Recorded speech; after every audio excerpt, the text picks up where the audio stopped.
We are continuing with our subject of hymn histories, and tonight we're going to be looking specifically at Isaac Watts. Isaac Watts was a very prolific songwriter, and we have several of his hymns in our hymn books. In fact, there's one in there that is not, I didn't find listed in his background information, but I did find the song and someone to sing it. Isaac Watts, I want to consider him in this lesson. He was born in 1674 in Southampton, England, the eldest of 9 children. He died in 1748. He was called the father of English hymnody. He was the first prolific and immensely popular English hymnist. He is said to have written around 6,000 hymns during his lifetime. Of course, not all of those have come down to us. Probably the good majority of those have been lost down through the many years. Isaac Watts was named after his father, who kept a boarding school. His father was also a deacon at a chapel and was a nonconformist. A nonconformist is one who did not go along with the established church, which in England was the Church of England, or the Anglican Church, whichever you want to use. I think Anglican came a little later, but it was the Church of England. His dad was thrown into prison 2 different times for his controversial views. Isaac's mother often took him and sat on the cold stone by the prison wall. During his childhood, he loved to read. He became skilled at writing rhymes. He learned Latin, Greek, and Hebrew. As a teenager, he attended the Nonconformist Academy at Stoke Newington in East London. He was unable to attend Oxford, Cambridge because of his nonconformity. Now, the Church of England had such a stranglehold on things that if you were not part of the Church of England, you didn't get to do some things. So after 4 years at Stoke Newington, he went back home to live for 2 years. When he was 16, he began studying with Reverend Thomas Rowe. He practiced his own method of study, but was overworked and became weak and sickly for the rest of his life. So while he was at home, he complained to his father one Sunday about the horrible state of congregational singing in churches. The congregational singing was limited to the poetry of the Bible, mostly the Psalms. Each line was first read by a deacon slowly, and then followed by the droning of the congregation. They still do that in Jamaica, by the way. The song leader will say the phrase that's to be sung, then the people will sing that phrase. Then before they finish, he says another phrase, and so on until it's done. Their choruses are quite lively, but the hymns, they will drag them out so slow that it'll put you to sleep. That's just a Jamaican way of doing things. I can imagine that singing in 1700s was like that also, especially what Isaac Watts was complaining about. He supposedly said, the singing of God's praise is a part of worship most closely related to heaven, but its performance among us is the worst on earth. So with him saying that, his father challenged him to write something better, and so his career began. Thus, the first hymn was written before the evening service began and was received with great enthusiasm by the congregation. He was 20 and still living at home when all of this happened. The churches then only sang psalms, and Isaac wanted to do something to improve the music. First, He wanted the poetic quality of the Psalms sung in church to be improved. Then also he believed that the hymns should contain some New Testament theology. So in 1707 to 1709, his hymns were published. He wrote a new hymn every Sunday for 2 years, and the songs were sung from manuscripts in the Southampton chapel. Now this doesn't say Sunday morning, Sunday night. I guess I am reading into this that this was just one service on a Sunday. So that's 52 Sundays, that's 104 songs just for that church. He spent the next 6 years of his life as a tutor for the sons of Puritan John Hartop. You remember the difference between the Puritans and the Pilgrims? Well, there were two different groups. When he was 24 in 1699, he became assistant pastor at Mark Lane Independent Chapel of Southampton, London. Watts preached his first sermon when he was 24 years old on July 20th in 1698. He became the pastor 3 years later, and then he pastored there for 46 years. A year after Watts moved into the Hollis house, his health started failing, and Samuel Price became his assistant pastor. The chapel moved to a new place. Isaac got a serious illness that lasted for 4 years and was in confinement for a long time with a slow recovery. In 1712, while he was suffering from the illness, he was invited to stay with Sir Thomas Abney and his family at Theobald. After he got better, he stayed there with them until he died. He acted as a tutor to the children and chaplain to the household. During this time, he devoted his time to writing. He wrote about 60 books dealing with a wide range of subjects. He became a renowned theologian and logician. Because of this, he wrote many books and essays on these subjects. He left behind a massive legacy of hymns, treatises, educational works, essays, etc. And you know, it's sad that we don't have but very, very little of his work that has survived down to today. It's said that he commented, quote, "My design was not to exalt myself to the rank and glory of poets, but I was ambitious to be a servant to the churches and a helper to the joy of the meanest Christian." He wrote a popular textbook on logic that was published in 1724, and it went through 20 editions. It was the standard text on logic at Oxford, Cambridge, Harvard, and Yale. Now, the first two are English colleges, and the last two are American colleges. It was used at Oxford for over 100 years. His work was influential among the independents and the early religious revivalists in his circle. Because of ill health, he was unable to preach regularly. Isaac was not a very nice-looking person. He was frail and often sickly. It is said that in addition to being frail in health, he was rather grotesque in appearance, being 5 foot tall, having a big head, and a long hooked nose. Watts never married, but he had 2 good friends for 30 years. There was a lady that, quote unquote, fell in love with him reading his poetry. But when she saw him face to face, she did not like him anymore.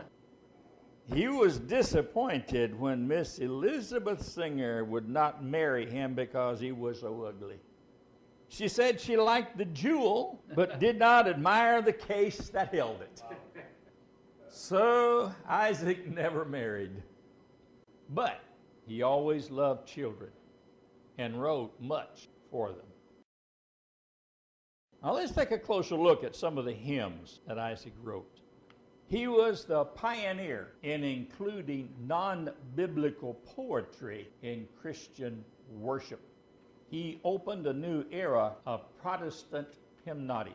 When he was forced to cut back on his preaching because of his declining health, he spent much of his time in writing hymns with a desire to, quote, Christianize the Psalms with New Testament message and style, unquote. There were two particular trends in his verses: emotional subjectivity and doctrinal objectivity. The same principles in writing hymns today is the same as Isaac Watts established. Some of the more recognized hymns that he wrote are the first one, Alas, and Did My Savior Bleed? He wrote the words to that one. In fact, he wrote the words to all of these. Am I a soldier of the cross? Or sometimes you'll see that one listed as soldier of the cross. At the cross, I sing the mighty power of God. Jesus shall reign. I had never heard of that one before I doing the research on this. And also the other one, I sing the mighty power of God. I didn't know about that one either. Joy to the world. I'll have more to say about that one. O God, our help in ages past. Had never heard of that one either. This is the day that the Lord hath made. Now I want to say something about this one. I searched and I searched and I searched. All I could come up with was the child's version. This is the day. This is the day. You know, real snappy jingle. It has the same words. But that wasn't the original song. I finally found, and I'm not going to give it away, I'm going to wait. We're marching to Zion. We still sing that one. When I Survey the Wondrous Cross. And there's another one that you'll see when we get on down there, because there was one in our hymnal that wasn't in this list. But I have included it in the songs that we're going to be listening to. Isaac Watts never wrote the music to any of the songs he wrote. He only wrote the words. Someone else always wrote the music. And we'll look at those music writers when we begin to look at individual hymns. It's really hard to choose which of his hymns to use as the song to which to listen. And so instead of just one song, I have gotten many songs for you to listen to tonight. Two of his songs that are listed above here are many times thought to be as being one single song. Alas, and Did My Savior Bleed? And At the Cross.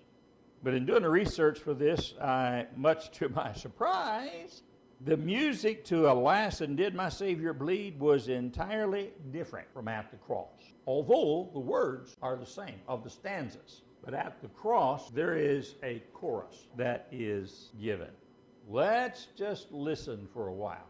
We want to first listen to Alas, and Did My Savior Bleed?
concludes with a final beautiful verse.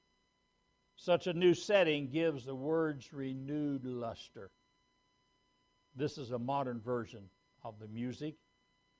There are many different versions of the music with the same word, but the depth of this song is tremendous, thus allowing for the many different music scores.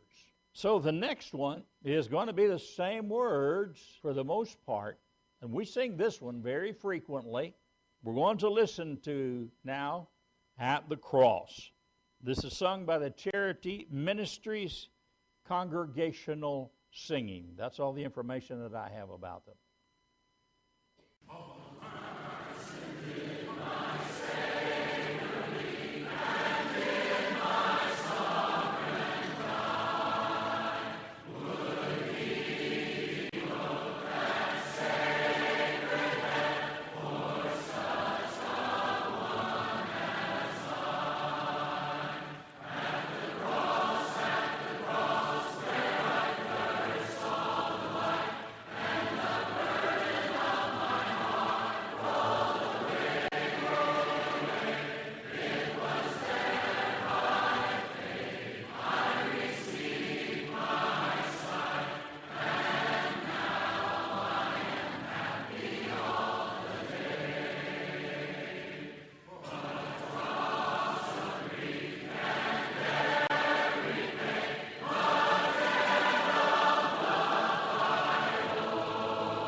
All right, those are the two main ones, or at least At the Cross we're more familiar with.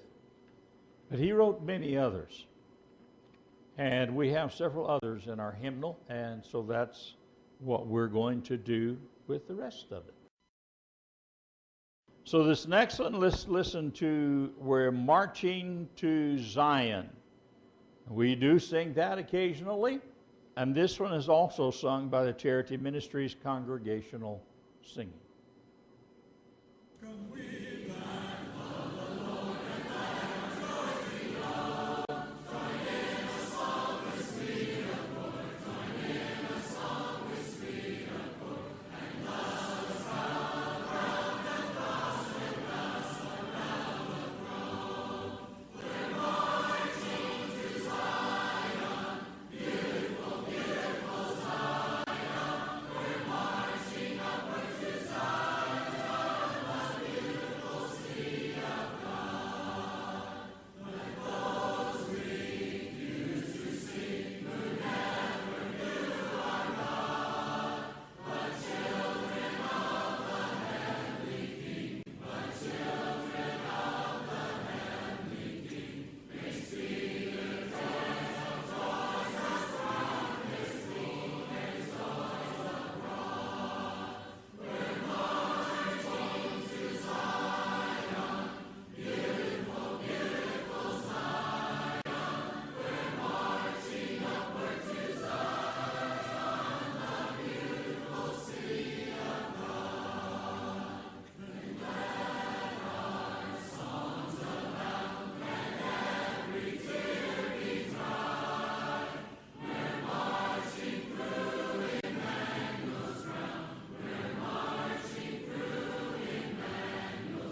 love a cappella singing when the singers know what they're doing.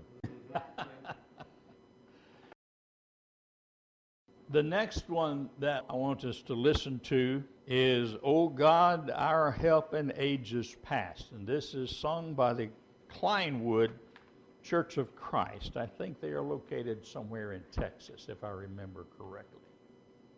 O God, our help in ages past, our hope for years to come, our shelter from the stormy blast, and our eternal home.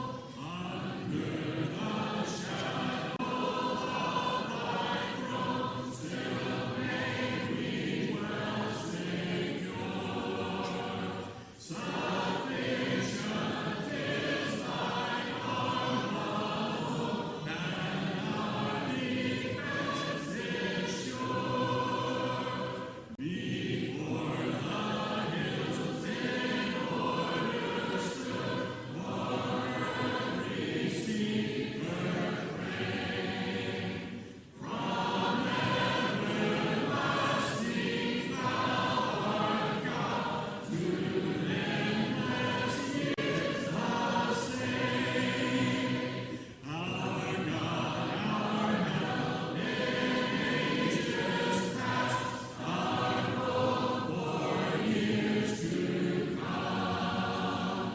Be thou our guide while life shall last, and our eternal home. I did not know that one. So that one was a new one on me. The next one, "When I Survey the Wondrous Cross," that's one that is in our hymnal as well, and we do sing that on occasion. This song was written in preparation for a communion service in 1707. The original name was "Crucifixion to the World by the Cross of Christ." The practice of the day was to summarize a hymn's theme in the title. So it was first published in 1707 in his collection, Hymns and Spiritual Songs. It was considered to be one of the finest hymns ever written. Charles Wesley reportedly said he would have given up all his other hymns to have written this one. It was the first known hymn to be written in the first person. It introduces a personal religious experience rather than limiting itself to doctrine. It was one of those hymns of human composure, and it was considered to be very controversial. This was a break from the standard. This was a new thing. It had never been done before. However, it gave Christians of Watt's day a way to express a deeply personal gratitude to their Savior. Let's listen to "When I Survey the Wondrous Cross," and this one also is sung by Charity Ministries or congregation singing. When I survey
tell you what, many a time I've shed tears in listening to these old songs. Very stirring. The next one is, Am I a Soldier of the Cross, or A Soldier of the Cross? This is sung by the congregation at the Temple Baptist Church in Powell, Tennessee. And I a soldier.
This next one, you're going to chuckle at this one.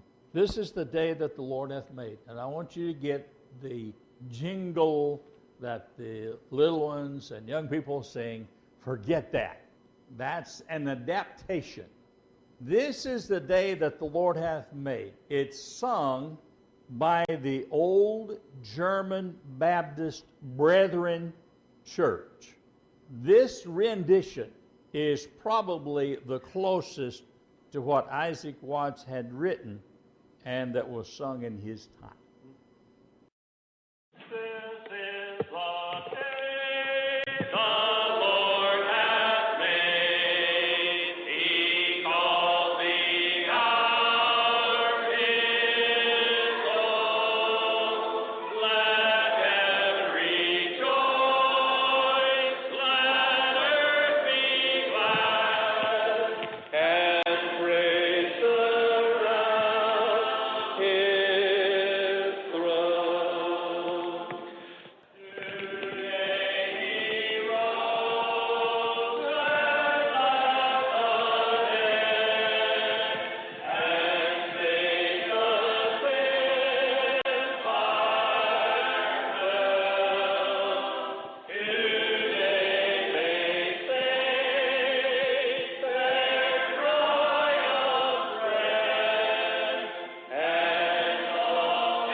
All right, the next one, I did not know either. Jesus Shall Reign. And this is sung by the St. Michael Singers. That's all the information that I have. And I don't have any idea who they are, where they're from. And this was a hard song to find as well. Jesus Shall Reign.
highly suspect that was a Catholic choir. Sound like a pipe organ. The next one we'll look at, we know very well. We usually sing it during Christmas time, and that's Joy to the World. But ironically, this song by Isaac Watts was never intended for Christmas use. At the age of 45, he sat under a favorite tree on the Abney estate property where he lived, and he penned the lyrics for this song. It is based on the last half of Psalm 98. Shout for joy to the Lord, all the earth. Verse 4, verse 8, let the rivers clap their hands. Let the mountains sing together for joy. Let them sing before the Lord, for he comes to judge the earth. It was included in the 1719 hymnal, Psalms of David, imitated in the language of the New Testament. The original title was Messiah's Coming in Kingdom. And despite its lack of reference to Mary, Joseph, shepherds, angels, wise men, or the manger, it became one of the most loved Christmas songs. So now let's listen to the Charity Ministries congregational singing of Joy to the World. Joy to the world, the Lord is come. Let earth receive her King. Let every heart prepare Him room, and heaven makes her sing, transcending nature sing,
This last one is When I Can Read My Title Clear.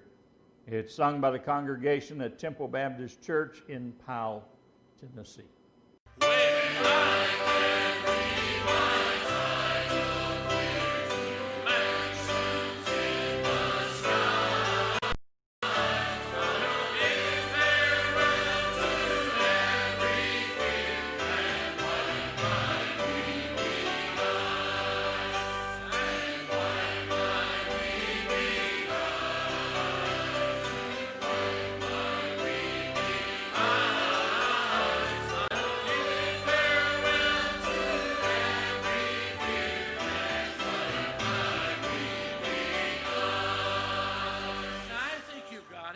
Second verse, should earth against my soul engage. Everyone do your best together.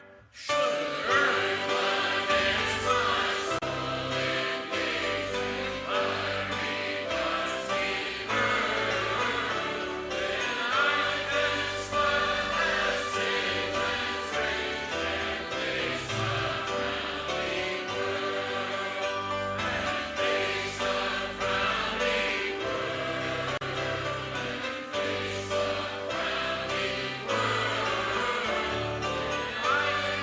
Smile as sage and strange.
repeat that fourth verse. How many of you think you have it now? Moving right along. Any of you growing up as a boy or girl at some yonder place sing this great old song in church? Would you raise your hand? Well, I don't know where you were, some of you, but I heard it back in some places where I preached as a boy, and people loved to sing it. And could they sing it? They sung by letter. They opened up and let her fly, you know. They enjoyed it too. Let's enjoy this fourth verse again. Then shall I bathe, then shall I bathe my weary soul in seas of heavenly rest. Then on away the troubled road across my peaceful breast. Across my peaceful breast. Across my peaceful breast. Then on away the troubled road across my peaceful breast. Rachel, do you ever remember us singing that song here before? I don't remember it either. But I know it, and I saw it, and I wanted to sing it. And I appreciate you just jumping right in there and playing it. Let's sing it once just without the instruments.